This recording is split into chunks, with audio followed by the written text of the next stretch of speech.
নমস্কাৰ জ্ঞান গুৰুকুলৰ সমূহ দৰ্শকলৈ মই বিশালদীপ কলিয়ে স্বাগতম জনাইছো। আজিও এক ব্যতিক্ৰমী সাক্ষাৎকাৰলৈ পুনৰ সন্মুখত আহিছো। আমি কথাটো হয় যে সাক্ষাৎকাৰ বহুতো লোৱা যায়, কিন্তু আজি এগৰাকী এনে ব্যক্তি আমাৰ মাজত উপস্থিত আছে যিগৰাকী ব্যক্তিৰ সাক্ষাৎকাৰ লৈ আমাৰ নিজৰে ভাল লাগিব, আমি নিজে গৌৰৱ কৰোঁ তেখেতক লৈ। আমাৰ পাতনি বেছি দীঘলীয়া নকৰি মই চিনাকি কৰি দিব বিচাৰিছো। কেইটামান দিন আগত ঘোষণা হোৱা APSC যি ফলাফল, সেই APSC ফলাফলত 21 নম্বৰ ৰেংক লৈ উত্তীৰ্ণ হোৱা বেদান্ত বিকাশ বৰুৱা ডাঙৰীয়া। বেদান্ত বিকাশ বৰুৱা ডাঙৰীয়া স্বাগতম জনাইছো। ধন্যবাদ। হয়, আমি জানো যে বহুতৰ এইটো এটা সপোন থাকে, আৰু সপোন বস্তুটো এনেকুৱা যে আমি ডক্টৰ APJ আব্দুল কালামৰ কথা কওঁ, তেখেতে কৈছিলে যে সপোন বস্তুটো এনেকুৱা যে আমি শুই থাকোঁতে যি দেখোঁ সেয়াই সপোন নহয়। সপোন এনেকুৱা এটা বস্তু যি বস্তু আপোনাক শুবলৈ নিদিয়ে, কাৰণ আপোনাৰ সপোনটো দিঠক কৰি তুলিবৰ কাৰণে আপোনাক আগ্ৰহী কৰি তোলে। গতিকে তেনেকুৱা সপোন বহুতৰে থাকে, আৰু এনেকুৱা সপোন হৈছে যে APSC হওক বা UPSCত যদি আমি উত্তীৰ্ণ হ'ব পাৰোঁ, তেনেকুৱা সপোন বহুতৰে থাকে। আৰু সেই সপোনবোৰ দিঠক কৰিবলৈ আমি বিভিন্ন সময়ত বিভিন্নজন লোকৰ সাক্ষাৎকাৰ লওঁ, আৰু তেনেকে আজি আমাৰ মাজত বেদান্ত বিকাশ বৰুৱা ডাঙৰীয়া আছে। গতিকে মই পোনপটীয়াকৈ বেদান্ত বিকাশ বৰুৱা ডাঙৰীয়াৰ ওচৰলৈ যাব বিচাৰিছোঁ। আপুনি APSCত উত্তীৰ্ণ হৈছে, তাৰ কাৰণে আমি অভিনন্দন জ্ঞাপন কৰিছোঁ। কিন্তু প্ৰথমতে সুধিব বিচাৰিছিলোঁ, এই যে আপুনি APSC ক্ৰেক কৰিলে বা ক্লিয়াৰ কৰিলে বা উত্তীৰ্ণ হ'ল, এইটো আপোনাৰ সপোন আছিল নেকি সৰুৰ পৰাই? প্ৰশাসনিক সেৱাত যোগদান কৰা এটা সপোন সৰুৰ পৰা আছিলে। APSC হওক বা লোকসেৱা, কেন্দ্ৰীয় লোকসেৱা UPSC হওক, গতিকে সপোনটো আছিলে। হয়, সপোন আপোনাৰ আছিলে, আপুনি ঠিকেই কৈছিলে। কিন্তু আমি জানো যে আপোনাৰ শিক্ষাগত অৰ্হতা বা শৈক্ষিকভাৱে আপুনি খুব আগবঢ়া, যে আপুনি কটন বিশ্ববিদ্যালয়ৰ পৰা স্নাতক কৰিছে আৰু পৰৱৰ্তী সময়ত জৱাহৰলাল নেহৰু বিশ্ববিদ্যালয়ৰ পৰা স্নাতকোত্তৰ কৰিছিলে, আৰু শেহতীয়াভাৱে আপুনি APSC ৰিজাল্ট নিদিয়াৰ আগত আপুনি সহকাৰী অধ্যাপক হিচাপে কৰ্মৰত। গতিকে এই যে আপোনাৰ গোটেই জীৱনকাল, গোটেই কৰ্মকালটো যে আপুনি শিক্ষকতাও কৰি আছে, লগতে APSC প্ৰিপেৰেশ্যন কৰি আছিলে, কেনেকৈ কৰিছিলে মানে? পৰীক্ষাটো দিয়াৰ সময়ত মই সেইখিনি সময়ত কৰ্মৰত নাছিলোঁ। তেতিয়া মই স্নাতকোত্তৰ শিক্ষা গ্ৰহণ কৰি আছিলোঁ জৱাহৰলাল নেহৰু বিশ্ববিদ্যালয়ত। গতিকে সেইখিনি সময়ত 2018 চন মই এতিয়া স্নাতকোত্তৰ, মোৰ যিমান মনত পৰে, দ্বিতীয় ষান্মাসিকৰ ছাত্ৰ। তেনেকুৱা অৱস্থাত প্ৰিলিমিনেৰী পৰীক্ষাটো দিছিলোঁ। গতিকে চাকৰিৰ কথা নাছিল, কিন্তু JNUলৈ গৈছিলোঁ, আৰু সেইখিনি সময়ত তাতো শিক্ষাৰ ক্ষেত্ৰত যথেষ্ট এটা আমাৰ ওপৰত হেঁচা আছিল, যথেষ্ট পঢ়া শুনা কৰিব লগা হৈছিল, আৰু নতুনকৈ গৈছিলোঁ, আৰু আমি অসমতেই জীৱনটো শিক্ষা গ্ৰহণ কৰিছিলোঁ। গতিকে পৰিৱেশটো নতুন হৈছিলে, গতিকে প্ৰত্যাহ্বান আছিল। সেইখিনিৰ মাজতো যিমানখিনি পাৰোঁ কষ্ট কৰিছিলোঁ। খুব প্ৰণালীবদ্ধভাৱে বছৰজোৰা তেনেকুৱা ধৰণৰ প্ৰস্তুতি মোৰ নাছিলে। যিখিনি সময় যেতিয়াই পাইছিলোঁ, আৰু সৰুৰ পৰা যিহেতু ইচ্ছা আছিল, মই সৰুৰ পৰাই বাহিৰা কিতাপ পত্ৰ বা আলোচনী পঢ়াৰ ক্ষেত্ৰত গুৰুত্ব দিছিলোঁ, আৰু মোক সেই পূৰ্বৰ নলেজখিনিয়ে, জ্ঞানখিনিয়ে যথেষ্ট সহায় কৰিছিলে। হয়, খুব এটা গুৰুত্বপূৰ্ণ কথা তেখেতে কৈছে যে বাহিৰা কিতাপ পঢ়িছিলে, বিভিন্ন আলোচনী তেখেতে পঢ়িছিলে, কিন্তু তাৰ লগতে তেখেতে আৰু এটা কথা ইয়াতে আমাক কৈছিলে যে বহুতেই কয় যে ডিচিপ্লিন মেনাৰত পঢ়িব লাগে, প্ৰণালীবদ্ধ ধৰণে আমি পঢ়িব লাগে, কিন্তু তেখেতে কৈছে তেখেতে তেনেকুৱা প্ৰণালীবদ্ধ ধৰণে পঢ়া নাই, কিন্তু তথাপিও তেখেতে 21 ৰেংক পাবলৈ সক্ষম হৈছে। গতিকে আপোনাৰ প্ৰিপেৰেশ্যনৰ বিষয়ে আপুনি জনাব নেকি, কেনেকৈ আগবাঢ়িছে গোটেই প্ৰক্ৰিয়াটো? মই ভাবোঁ যিকোনো এটা পৰীক্ষাৰ কাৰণে প্ৰথম প্ৰস্তুতিটো মানসিক। হয়, আমি মানসিকভাৱে প্ৰস্তুত হ'ব লাগিব যে এই পৰীক্ষাটো মই দিবলৈ গৈ আছোঁ।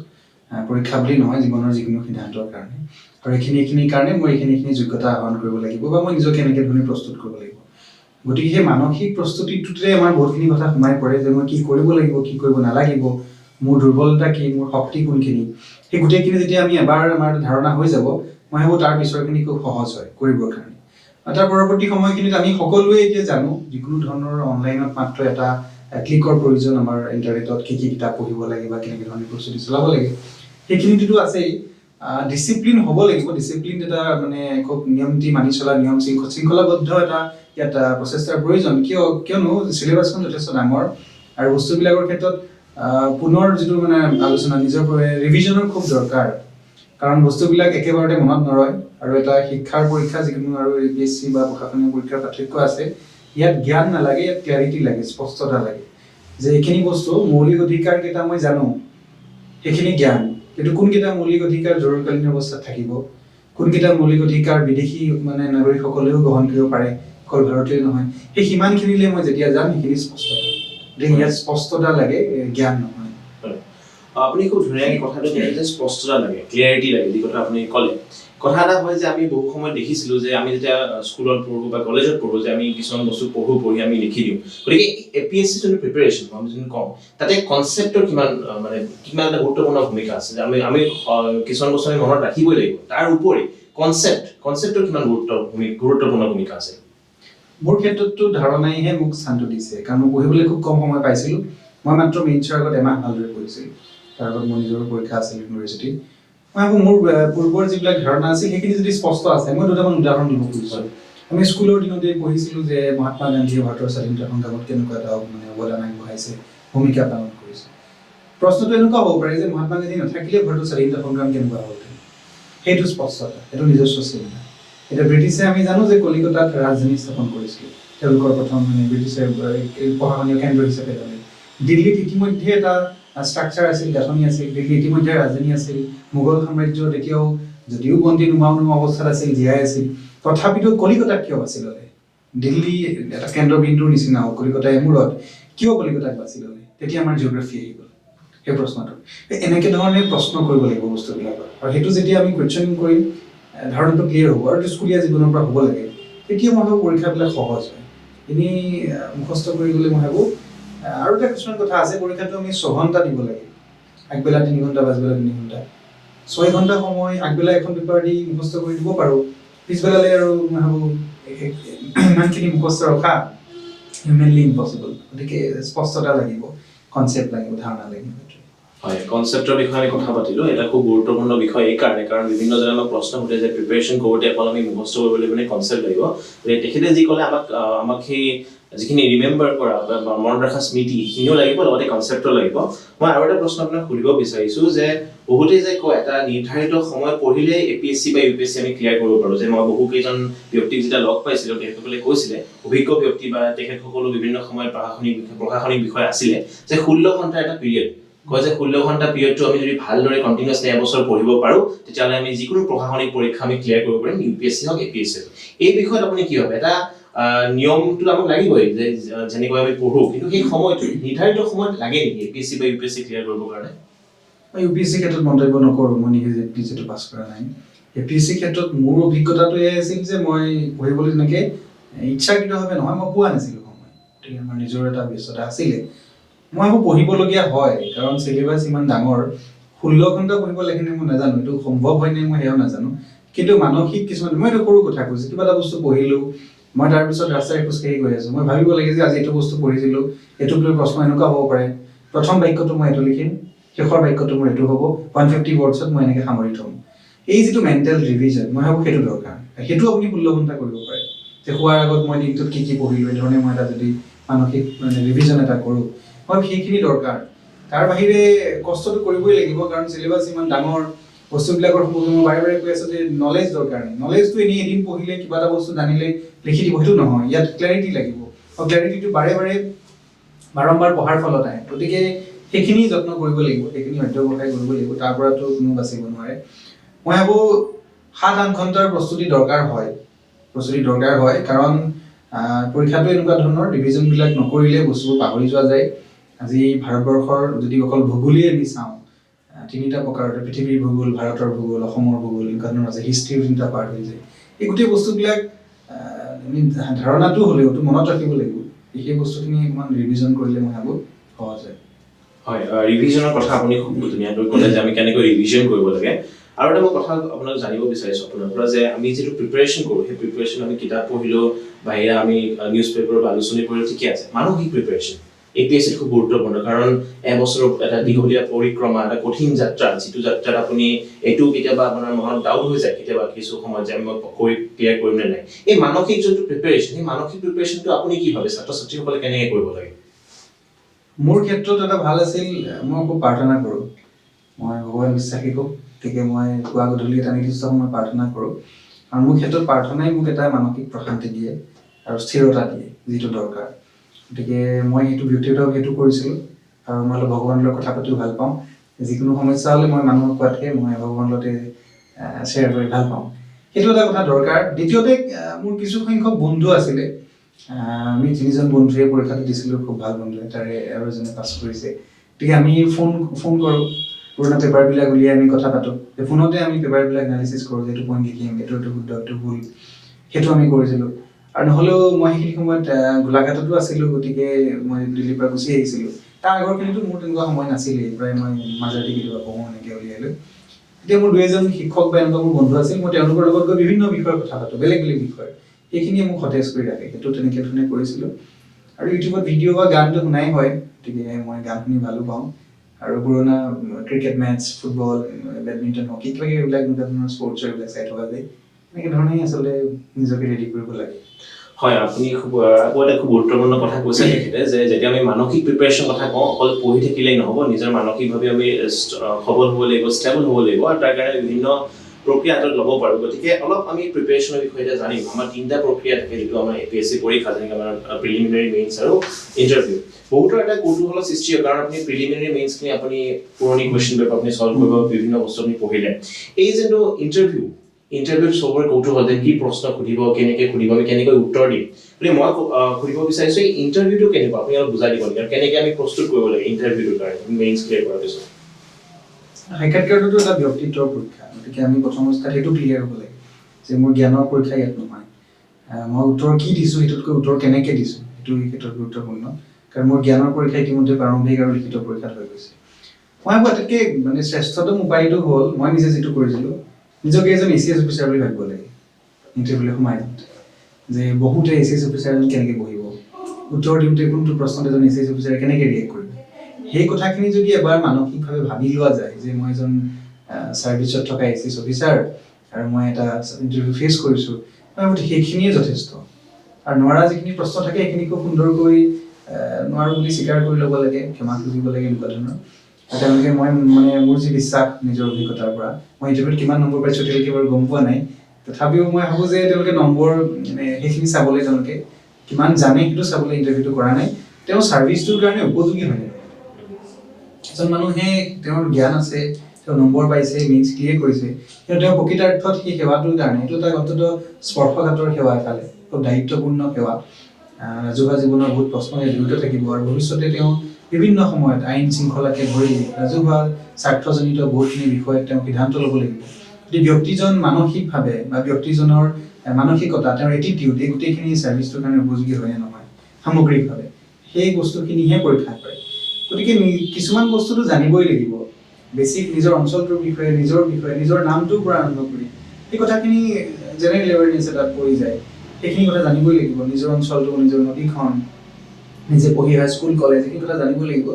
তাৰ বাহিৰৰ পেপাৰ পত্ৰ এইখিনি পঢ়িয়ে থাকিব লাগিব। কিন্তু মই আটাইতকৈ ডাঙৰ যিটো কথা কৈছোঁ, গোটেইবিলাকৰ ভিতৰত আটাইতকৈ ডাঙৰ চাবিটো হৈছে যে মই এজন অফিচাৰ, সেৱাত এতিয়াও কাম কৰি আছোঁ, সেইটো ভাবি ল'লেই হয়। ইণ্টাৰভিউৰ বিষয়ে যদি কথা পাতি আছোঁ, সাক্ষাৎকাৰৰ বিষয়ে, মোৰ নিজৰ এটা প্ৰশ্ন আছে, মোৰ নিজৰ কৌতূহল হয়, কি প্ৰশ্ন সুধিব।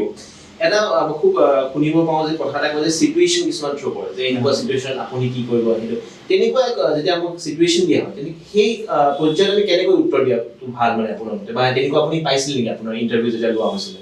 চিটুৱেশ্যনেল কুৱেশ্যনবিলাক থাকে। মই ভাবোঁ সেইটো কাৰণে যিকোনো, মই ভাবোঁ এজন চিভিল ছাৰ্ভেণ্টে মেইনছৰ পৰা আৰম্ভ কৰি, প্ৰিলিমছতটো তোমাৰ অবজেক্টিভ, মেইনছৰ পৰা আৰম্ভ কৰি এটা বস্তুৱে তেওঁৰ সন্মুখত ৰাখিব লাগে, এইটো হৈছে যে ভাৰতবৰ্ষৰ সংবিধান।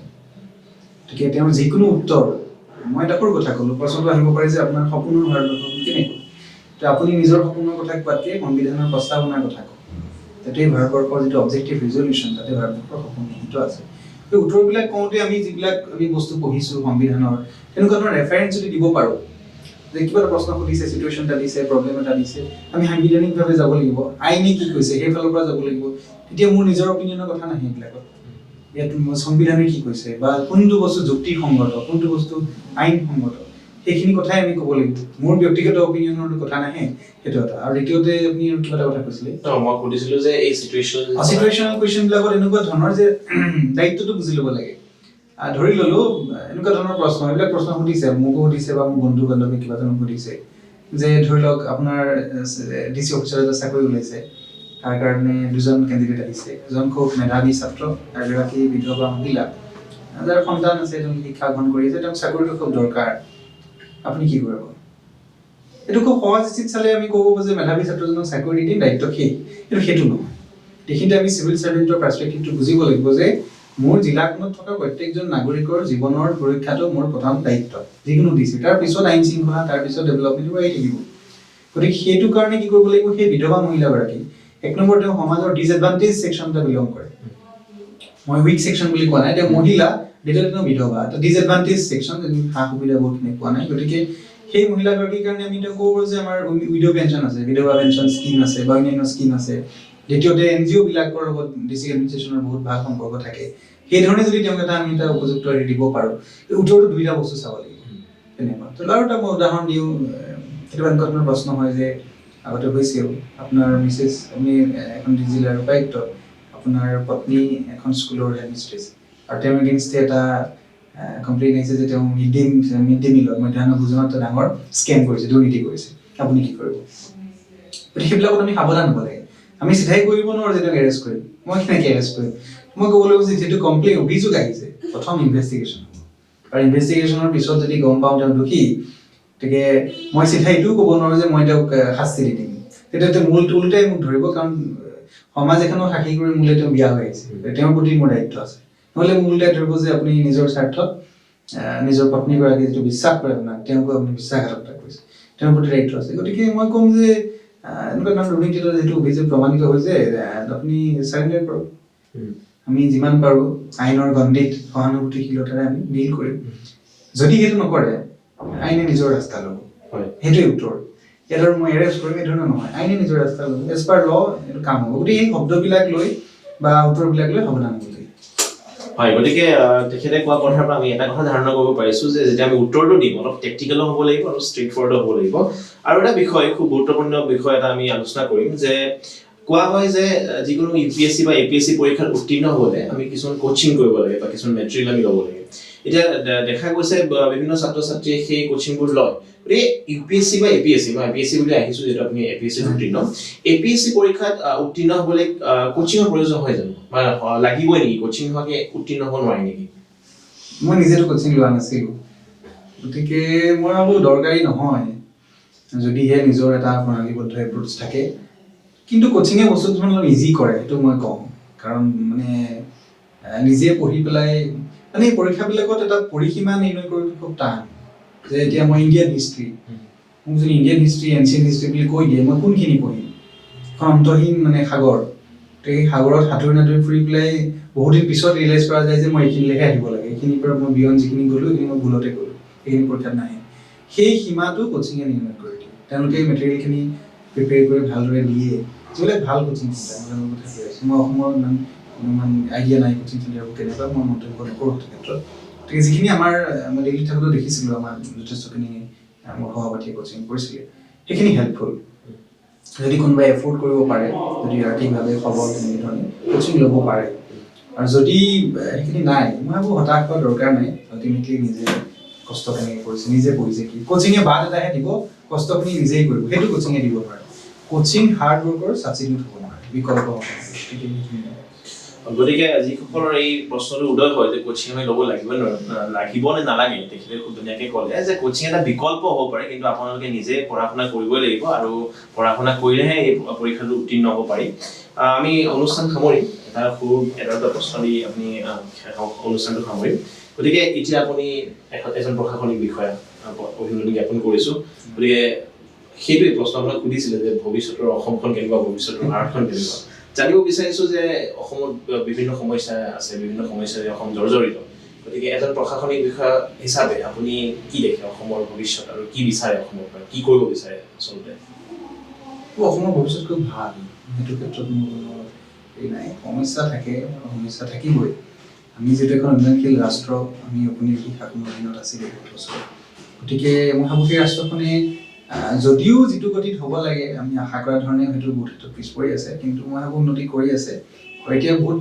আশাৰ বতৰ আহিছে প্ৰশাসনিক বিষয় হিচাপে যিহেতু ভাৰতবৰ্ষৰ স্বাধীনোত্তৰ কালৰ যিটো প্ৰশাসন সেইটো মূলতঃ ডেভেলপমেণ্ট এডমিনিষ্ট্ৰেশ্যন উন্নয়নৰ প্ৰশাসন তাৰ আগত ব্ৰিটিছৰ দিনত ৰেভিনিউ এডমিনিষ্ট্ৰেশ্যন হওক মানে বা ল' এণ্ড অৰ্ডাৰ এইবিলাকৰ এডমিনিষ্ট্ৰেশ্যন আছিলে এতিয়া মূলতঃ আমি উন্নয়নক প্ৰাধান্য দিম আৰু তাৰ বাহিৰে মোৰ নিজৰ যিখিনি দায়িত্ব থাকিব গতিকে মই নিজৰ দায়িত্বখিনি মোৰ নিজৰ কাৰ্যালয় বা মোৰ নিজৰ দায়িত্বখিনি মই ভালদৰে কৰিবলৈ যত্ন কৰিম সেইটো মোৰ প্ৰথম প্ৰায়ৰিটি আৰু যিমান পাৰোঁ মানে মানুহক নিজৰ সীমাবদ্ধতাৰ ভিতৰত থাকিও যাতে সহায় কৰিব পাৰোঁ।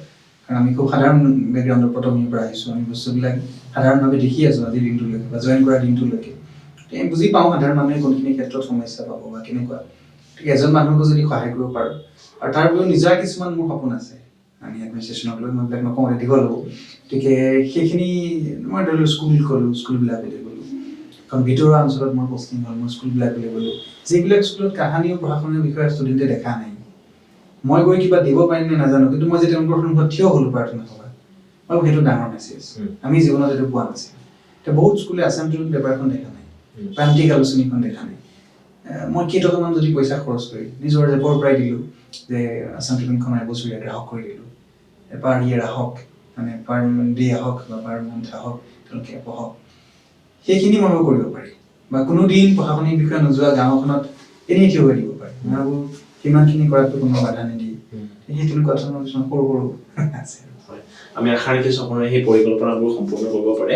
এটা দুটা প্ৰশ্ন আছে আৰু এটা প্ৰশ্ন উদয় হয় যেতিয়া আমি এই APSC প্ৰিপেৰেশ্যন আগবাঢ়োঁ। প্ৰথম প্ৰশ্নটো হয় যে ক'ৰ পৰা আৰম্ভণি কৰিম, আৰু দ্বিতীয় প্ৰশ্নটো ক'ত শেষ হ'ব। কাৰণ শেষটো নহয়, জ্ঞান কেতিয়াও শেষ হ'ব নোৱাৰে, আমি সদায় পঢ়িব লাগিব।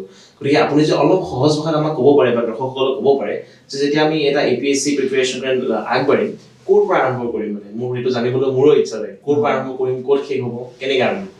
মই আগতে কৈছোঁ প্ৰথম মেণ্টেলি ৰেডি হ'ব লাগিব। সেইটোৱে আপোনাক বহুত বস্তু বুজাই দিয়ে যে মই এইখিনি কৰিব লাগিব, এইখিনি কৰিব নালাগিব। ভীমৰ গদাডাল দাঙিবলৈ যাবলৈ ভীম হ'ব লাগিব। গতিকে প্ৰথম নিজকে ভীম কৰাত ভাল যে মই পঢ়া-শুনাৰ বিষয়া হ'বলৈ মোৰ এইখিনি গুণ থাকিব লাগে, সেইখিনি নিজকে প্ৰস্তুত কৰিব লাগিব। আৰু যিকোনো পৰীক্ষাৰ মানে আৰম্ভণিৰ বিন্দুটো চিলেবাছ। আমি চিলেবাছ চাব লাগিব। এইটো এটা পৰীক্ষা। মানুহে UPSC APSC লৈ আচলতে বহুত কিছুমান ভ্ৰান্ত ধাৰণা আনে যে বহুত পঢ়িব লাগে, পঢ়াৰ অন্ত নাই। চিলেবাছ বহুত ডাঙৰ, পঢ়িব লাগে, কিন্তু এখন চিলেবাছ আছে। ই এটা আল্টিমেটলি পৰীক্ষাই। কিবা অন্তহীন জ্ঞানৰ কিবা বোলে যদি কোনোবাই পৰীক্ষা দিবলৈ লয়, জ্ঞান অৰ্জনৰ কাৰণে পঢ়ে, মই ভাবোঁ এই পৰীক্ষাটো পাছ কৰিব নোৱাৰে। সেই পৰীক্ষা বুলি ভাবিব লাগিব, আৰু পূৰ্বৰ প্ৰশ্ন কাকতবিলাক চাব লাগিব। সেইধৰণে আৰম্ভ কৰিব লাগিব, নিউজ পেপাৰ পঢ়িব লাগিব। সাধাৰণ এটা এপ্ৰ'চ, বেছিক এপ্ৰ'চ, ইয়াত বিশেষ একো নাই, মানুহে কৰেহে জটিল। আৰু মই কেইটামান মানে সৰু সৰু টিপছ মই কওঁ।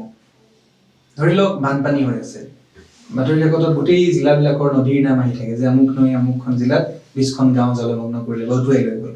এই নদীবিলাকৰ নাম বা অসমৰ জিঅ'গ্ৰাফি, যিটো 30-35% কুৱেশ্যন এবাৰ অসমৰ বিষয়ে আহিব, প্ৰিলিমছতো আহিব, সেইবোৰ জানিবলৈ বানপানী সময়টো খুব ভাল।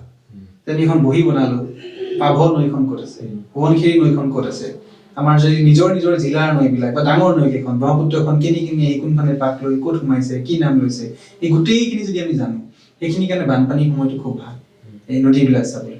আৰু কিছুমান কথা ধৰি লওক, এতিয়া ইলেকশ্যন কমিশ্যনে মৰেল কোড অফ কণ্ডাক্ট, নিৰ্বাচনী আচৰণ বিধি ঘোষণা কৰিব। এজন সাধাৰণ ছাত্ৰই স্কুলত পঢ়ি থকা 3জন মানুহৰ ফটো পেপাৰ ডাঙৰকৈ ওলাব সেইদিনা ঘোষণা কৰাৰ দিনা।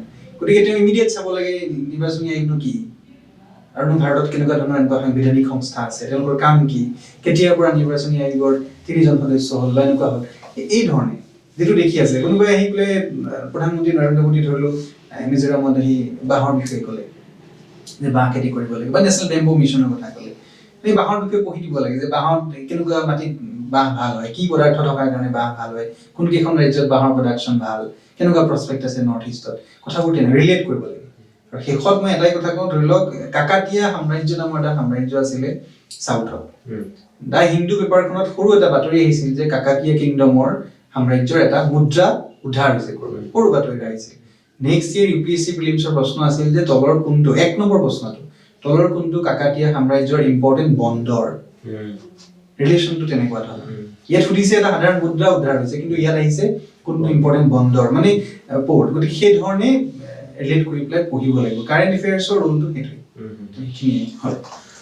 শেষত আজিৰ অনুষ্ঠানটোৰ শেষৰ প্ৰশ্নটি আপোনাক সুধিবলৈ বিচাৰিছোঁ যে বহুত এনেকুৱা ছাত্ৰ ছাত্ৰী আছে যিসকলে আকৌ APSC UPSC প্ৰিপেৰেশ্যন কৰিব, যিহেতু আপুনি উত্তীৰ্ণ হ'ল, গতিকে শেষত কি মেছেজ দিব তেখেতসকলক যিসকলে এতিয়া আৰম্ভণি কৰিছে পঢ়িবৰ কাৰণে? প্ৰথম কথা, ৰাষ্ট্ৰৰ সেৱাৰ এটা মনোবৃত্তি থাকিব লাগে, নহ'লে এই ছাৰ্ভিচবিলাকত আহিম বুলি হোৱাটো পাপ। এনেই ব্যক্তিগত মানে অকল যদি সেইটোৱেই হয়, এনেধৰণে আহিব নালাগে। আৰু এইটো এটা প্ৰক্ৰিয়া, সেইটো মনত ৰাখিব লাগিব। এইটো এটা বস্তু নহয়, এটা প্ৰক্ৰিয়া, নিৰন্তৰ চলি থাকিব, এটা মাৰাথন।